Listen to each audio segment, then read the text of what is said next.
What's up everybody, Mike back again today, MF Vape. Thanks for joining the channel and welcome to anyone new. Good to see you all. Hope you're all doing very well indeed. Right, last week I mentioned purchasing some starter kits in order to do a comparison for any newbie vapers out there. Someone who's trying to quit the old stinkies and get onto vaping. So that's what I've done. I've got 3 kits, and the first kit is the Polka from Totally Wicked, but it's basically an Eleaf iCare rebranded, and this has got a 650 mAh capacity battery. It's an all-in-one device, so you've got your juice and your atomizer inside, and it runs on 1.4 ohm coils, and it holds 1.8 ml of juice. So it's very dinky as well. So we'll go down low, give it an unboxing, run through some of the specs and how to put it all together and stuff like that, and then we'll come back up top, talk pros, cons, and what I think about the Polka from Totally Wicked. See you down low in a bit. Right guys, we're down at the table with the Polka electronic cigarette kits purchased from Totally Wicked in the United Kingdom. We've got a warning there, it's saying it contains nicotine, but it doesn't at the moment, so that's a load of nonsense. We have airflow control. We've got 15 watts total power output. We've got 650 milliamp hour internal battery capacity and a 1.8 milliliter capacity internal tank. And then we have a please read section here. I suggest you do that, but I'm going to be telling you all you need to know in this video.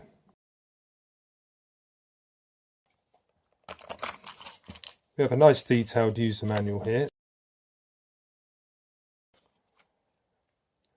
It's a micro USB cable here used for charging your device, and you can also plug it in and vape on it while it's actually plugged in, so that's a good feature. And it comes with 2 coils. One's already in the device because I've been using it for the past week, and here's the spare coil, and it's a 1.4 ohm coil, which is the IC, which is the iCare range from Joytech.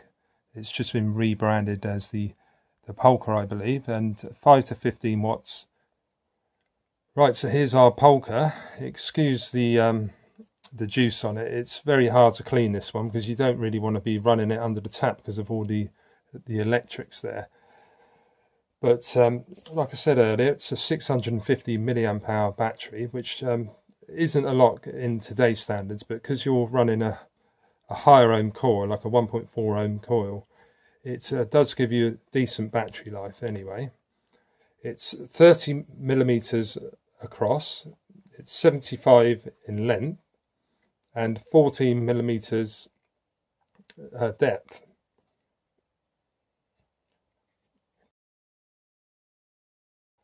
Take this section off here. You can just have a look in.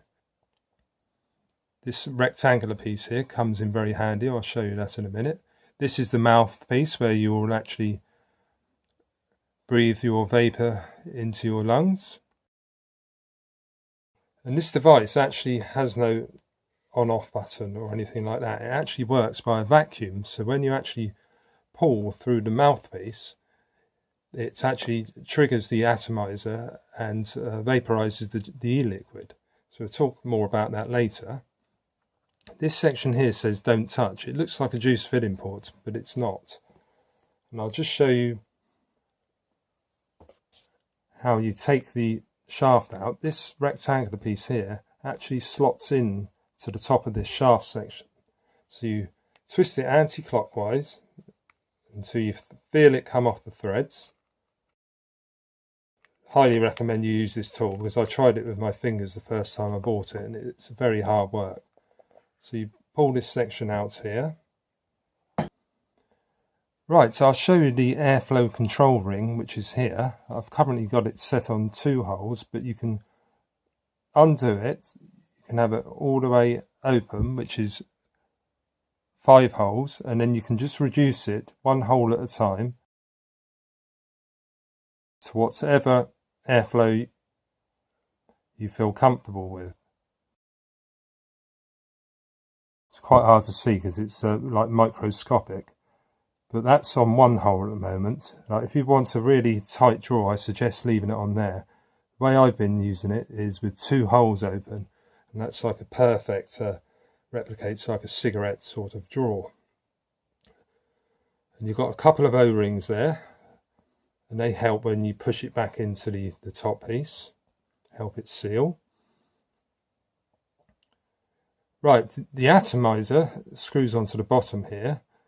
Just show you up close there. You can see that it's the IC 1.4 ohm, 5 to 15 watts again. So this piece, you just unscrew it. And there's your shaft section where the airflow will come through this tube here and out the top, and then it comes through into this section here, and then the vapor will go into your mouth. Right, so a quick look around this coil. Like I say, it's very small, this coil, and it's wrapped in organic cotton. And we have our wicking slots. This is where your juice will be fed, and there's 1, 2, 3, 4 little holes here.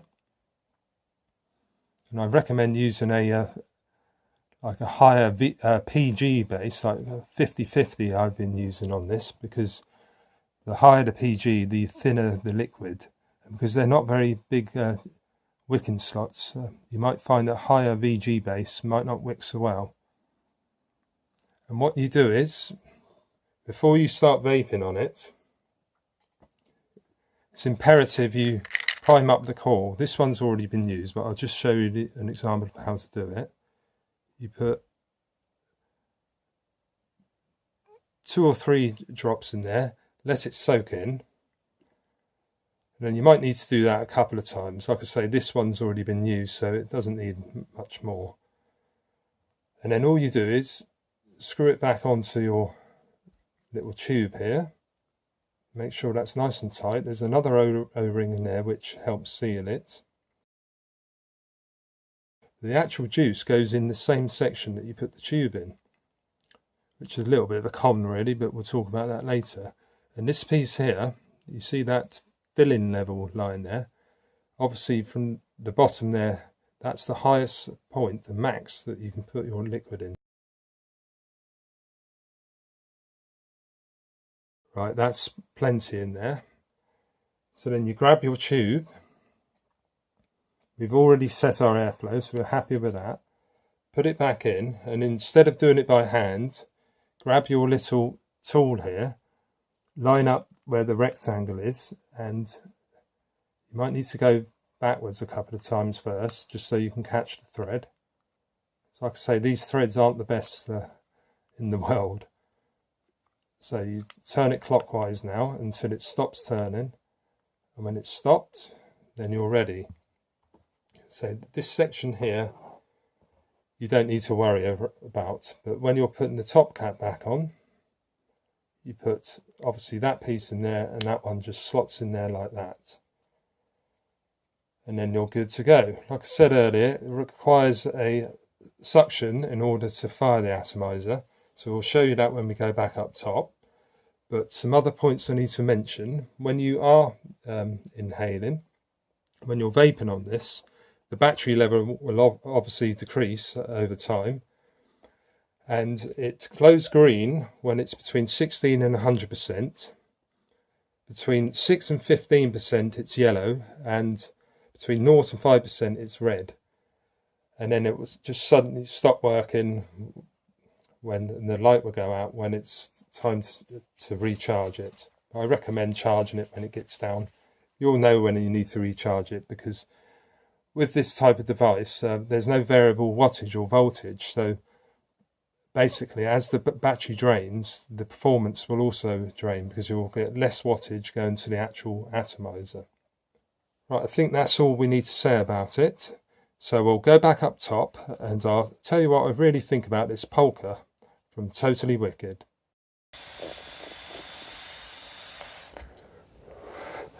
Back up top with the Polka, guys.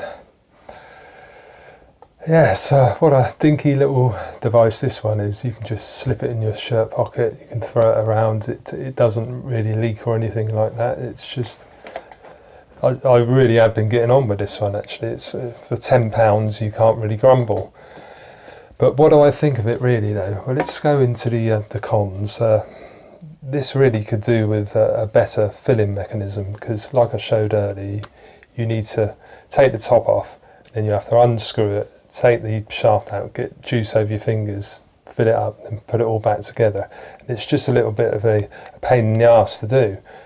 But once you've done it a few times, it's not that much of a drama. Just take some tissue with you.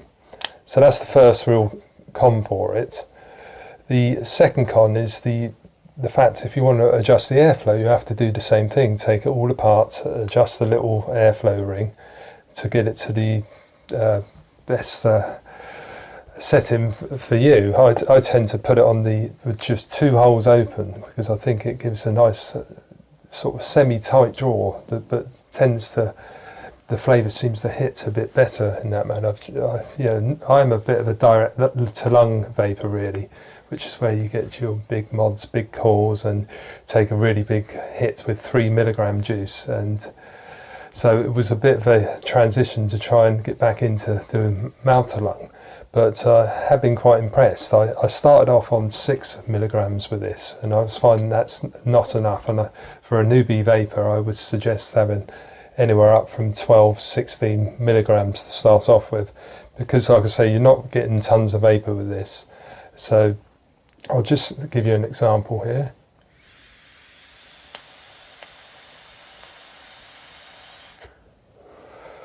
But it works really well, and there's no fire button. I don't think it is a con. It's a really ingenious idea that the vacuum just triggers the atomizer, and it does work very well. Like for something that's £20 normally, I paid £10.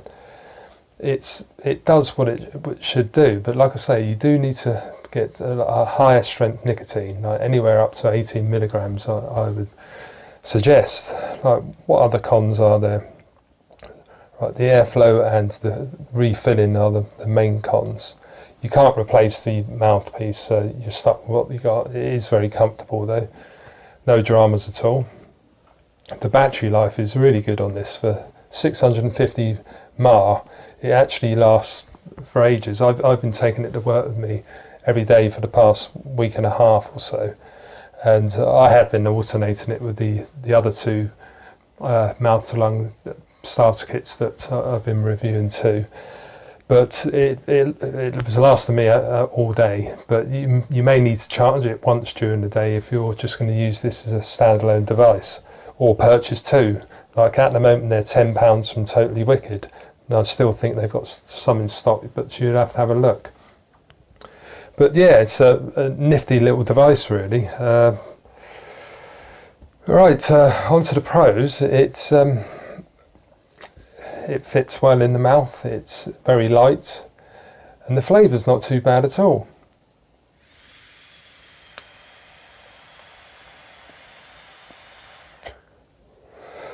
Like I say, it's just like a pleasant little vape really, and even if it's for some experienced vapors out there, this is a stealth machine. Like on the train, wherever you are where you're not supposed to, you just like put it up to your lips. It doesn't produce hardly any vapour anyway.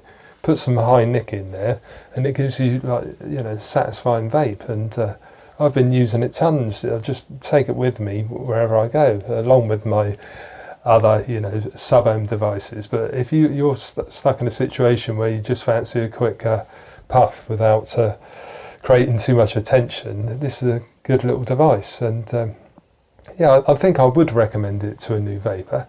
But I suggest you check out my other 2 reviews on the Polka, not the Polka, the Pocket Rocket and the Switz 2 also, before you make a decision. There's obviously loads of other ones you can try out, but yeah, that's about it for this one. I would say I do recommend it, but like I say, you want to watch various reviews. Don't just take my word for it, and see what other people say.